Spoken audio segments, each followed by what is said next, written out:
그날 밤 윤복은 피 묻은 흙길 위에서 검은 신분패 하나를 발견했습니다.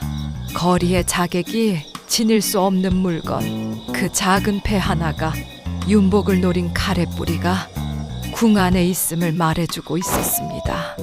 윤복은 허리를 굽혀 그 신분패를 조심스럽게 집어들었습니다. 달빛 아래 드러난 검은 끈과 차가운 표면은 그 물건이 보통 사람의 손을 거친 것이 아님을 은밀히 드러내고 있었습니다. 그 뒤로 한 사내가 말없이 어둠을 살피고 있었습니다. 겉으로는 낡은 옷을 걸친 떠돌이처럼 보였지만 그의 눈빛만은 밤의 그림자보다 더 날카로웠습니다. 윤복은 이미 그 사내가 평범한 길손이 아님을 알고 있었습니다. 윤복은 손 안의 패를 뒤집어 보았습니다. 검은 칠 아래 새겨진 작은 문양, 그리고 눈에 잘 띄지 않도록 감긴 붉은 끈 하나, 그 사소한 흔적들이 오히려 더 큰 비밀을 숨기고 있는 듯 했습니다.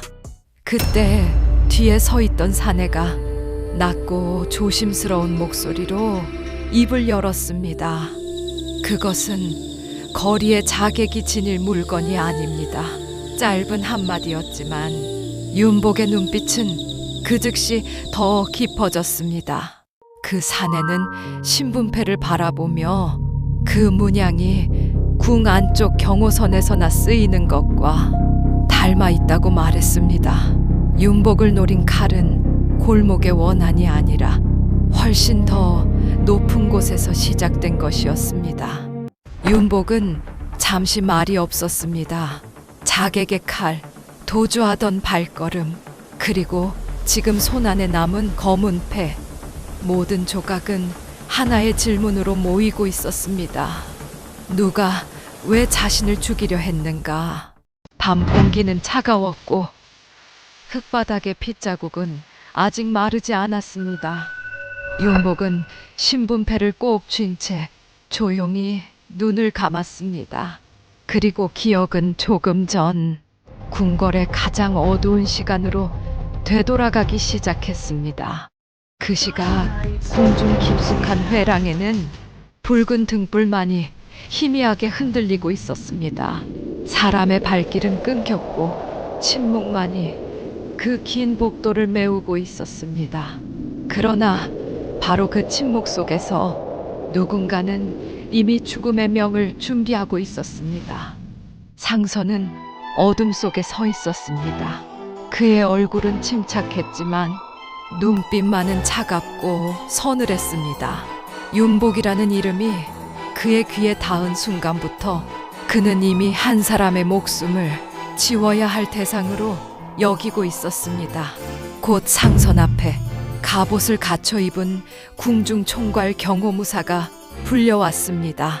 그는 무릎을 꿇고 고개를 숙인 채 상선의 입이 열리기만을 기다렸습니다. 그 자리에는 명분도 정의도 없었습니다.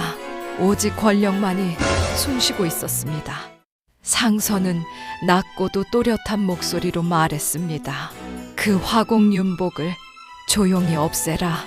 짧은 명령이었지만 그 안에는 망설임이 없었습니다. 윤복은 그림을 그리는 사내였으나 이제 누군가에게는 지워야 할 진실이 되어버렸습니다. 경호무사는 더 묻지 않았습니다. 그는 그저 명을 받은 자답게 고개를 깊이 숙인 뒤 조용히 물러났습니다. 그 발걸음은 무겁지 않았습니다. 이미 익숙한 어둠 속 임무였기 때문입니다. 잠시 뒤 궁 뒤편의 은밀한 통로에서 경호무사는 3명의 자객과 마주했습니다. 달빛조차 깊이 들지 않는 그 자리에서 그들은 말보다 시선으로 더 많은 것을 주고받고 있었습니다. 첫째는 짧은 단도를 쥐고 있었고, 둘째는 무거운 철퇴를 들고 있었습니다. 셋째는 길고 얇은 장도를 허리에 찬 채 침묵 속에 서 있었습니다. 그들의 얼굴은 가려져 있었지만 손끝에는 이미 살기가 서려 있었습니다. 경호무사는 짧게 명을 내렸습니다. 살아 돌아올 필요는 없다. 흔적만 남기지 마라. 그 말이 떨어지자 새 자객은 어둠 속으로 조용히 흩어졌습니다. 그 밤 윤복을 향한 죽음의 길도 그렇게 시작되고 있었습니다. 한편 윤복은 그 사실을 전혀 모른 채 밤길을 걷고 있었습니다. 그의 손에는 아직 풀리지 않은 의문이 남아 있었고 마음속에는 관아와 장부 그리고 상선으로 이어질지 모를 희미한 불안이 가라앉지 않고 있었습니다. 골목은 고요했습니다. 기와지붕 끝을 스치는 바람 소리, 발밑에 마른 흙이 밟히는 소리만이 윤복의 걸음을 따라붙고 있었습니다. 그러나 그 고요함 속에는 사람이 아닌 칼의 숨결이 숨어 있었습니다. 담장 너머, 지붕 그림자 아래, 그리고 골목 입구 어딘가에서 세 개의 시선이 윤복을 좇고 있었습니다. 그들은 성급히 덤비지 않았습니다. 가장 확실한 순간을 기다리고 있었기 때문입니다. 윤복은 문득 걸음을 멈추었습니다. 누군가 자신을 보고 있다는 기척, 설명할 수 없으나 분명한 서늘함이 등줄기를 타고 스쳐갔기 때문입니다. 그는 천천히 고개를 들었고 밤은 더 깊어진 듯 조용해졌습니다. 그리고 다음 순간 새 자객이 동시에 모습을 드러냈습니다. 앞을 막고 옆을 끊고 뒤를 닫는 움직임은 이미 수없이 훈련된 사냥의 모양이었습니다. 윤복은 순식간에 포위되고 말았습니다. 가장 먼저 단도 자객이 몸을 날렸습니다. 짧고 빠른 칼끝은 숨 돌릴 틈도 주지 않은 채 윤복의 급소를 노렸습니다. 윤복은 가까스로 몸을 틀었지만 죽음은 이미 한 걸음 앞까지 다가와 있었습니다. 곧 철퇴를 든 자가 정면을 막아섰고 장도를 든 자는 측면을 파고들었습니다. 하나는 힘으로 누르고 하나는 칼끝으로 끊어내려 했습니다.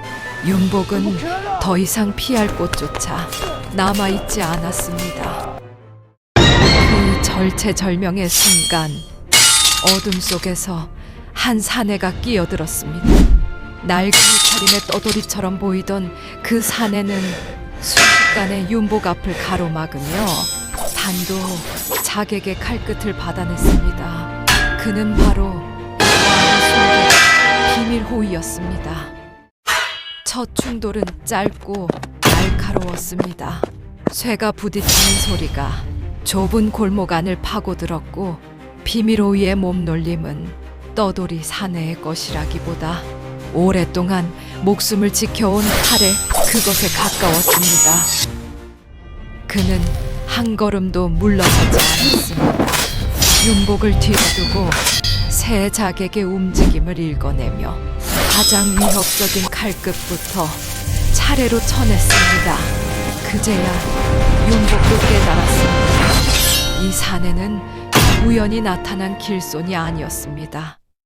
짧은 공방 비밀 호위의 칼이 번뜩였습니다.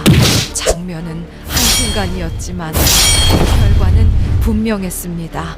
자객 하나가 힘없이 무너졌고 젖은 흙바닥 위에 검은 피와 숨이 함께 쏟아졌습니다. 그 광경을 본 다른 자객은 잠시 발을 멈추었습니다. 조용히 제거하라는 임무였지만 눈앞에 선 상대는 예상했던 그림과 전혀 달랐기 때문입니다. 공포는 언제나 계산보다 먼저 사람의 발을 뒤로 물리게 만듭니다. 남은 자객 하나는 비밀 호위와 잠시 대치했습니다. 그러나 그 눈빛만으로도 승패는 이미 기울어져 있었습니다. 결국 그는 이를 악문 채 어둠 속으로 몸을 돌려 달아나기 시작했습니다. 도망치는 발걸음 사이로 무언가 하나가 땅에 떨어졌습니다. 검은 끈에 묶인 작은 신분패. 그것은 자객의 소나기에서 빠져나와 핏자국 남은 밤길 위에 남겨졌습니다. 바로 윤복이 지금 손에 쥔 그 물건이었습니다. 기억은 다시 현재로 돌아왔습니다. 윤복은 신분패를 바라보며 방금 전에 칼바람을 되새겼습니다. 목숨을 노린 칼과 그 칼이 남긴 흔적은 더 이상 우연으로 치부할 수 없는 것이었습니다. 비밀호위는 그 패를 손가락 끝으로 짚으며 말했습니다. 이것은 궁중 바깥 군사들이 쓰는 표식이 아니며 궁 안쪽 경호선과 이어진 자만이 접할 수 있는 물건이라고. 윤복은 이제 칼의 주인이 어디에서 왔는지 분명히 보기 시작했습니다. 신분패의 뒷면에는 더 작은 문양이 하나 숨어 있었습니다. 그 표식은 한양 서문박 창고를 뜻하는 것이었습니다. 겉으로는 하잘것없어 보이는 흔적이었지만 진실은 늘 그런 작은 틈으로 모습을 드러내는 법이었습니다. 윤복은 결심했습니다. 칼을 피해 살아남는 것만으로는 아무것도 끝나지 않는다는 것을 그 역시 알고 있었습니다. 이제는 그 칼이 어디에서 시작되었는지 그 끝을 직접 추적해야 했습니다. 한양 서문박 창고는 겉보기에는 평범한 물자 보관소에 불과했습니다. 낡은 목재 벽, 오가는 수레, 무심히 쌓인 짐들. 그러나 윤복의 눈에는 그 평범함이 오히려 더 수상하게 비쳤습니다. 창고 앞을 드나드는 수레에는 곡식보다 문서 상자가 더 자주 실려 있었습니다. 봉인된 상자, 주위를 살피는 시선, 가볍게 흘려보내기엔 지나치게 조심스러운 움직임. 그곳은 물건을 숨기는 곳이 아니라 무언가를 감추는 곳이었습니다. 윤복은 떠돌이 화공처럼 몸을 꾸몄습니다. 낡은 차림으로 거리를 스치며 창고 주변을 조용히 살폈고 비밀호위는 더 멀리 떨어져 주변의 낌새를 경계했습니다. 두 사람은 서로를 바라보지 않았으나 이미 한 몸처럼 움직이고 있었습니다. 잠시 뒤 창고 안쪽에서 지방아정과 궁에서 온 사내가 마주했습니다. 그들의 목소리는 낮았고 주고받는 물건은 곡식이 아니라 장부와 문서였습니다. 윤복은 그 순간 자신이 마침내 검은 길의 중심에 가까워졌음을 느꼈습니다. 그리고 그들의 대화 속에서 결정적인 이름 하나가 흘러나왔습니다. 오늘 밤 보고는 상선 어른께 올라간다. 윤복의 시선은 단번에 굳어졌습니다. 이제 의심은 끝났습니다. 자신을 노린 칼과 창고의 비밀은 모두 상선을 향하고 있었습니다. 그 시각 궁 안에서는 상선 또한 윤복이 살아있다는 보고를 받고 있었습니다. 그는 잠시 침묵하다가 차갑게 웃으며 말했습니다. 그렇다면 판을 궁 안으로 들여라. 그 한마디와 함께 윤복의 싸움은 더 이상 거리의 추적이 아니라 궁궐 한복판을 향한 전쟁으로 바뀌고 있었습니다. 이야기가 궁금하셨다면 구독과 좋아요로 함께해 주십시오. 다음 화에서는 숨겨진 진실의 얼굴이 드러납니다.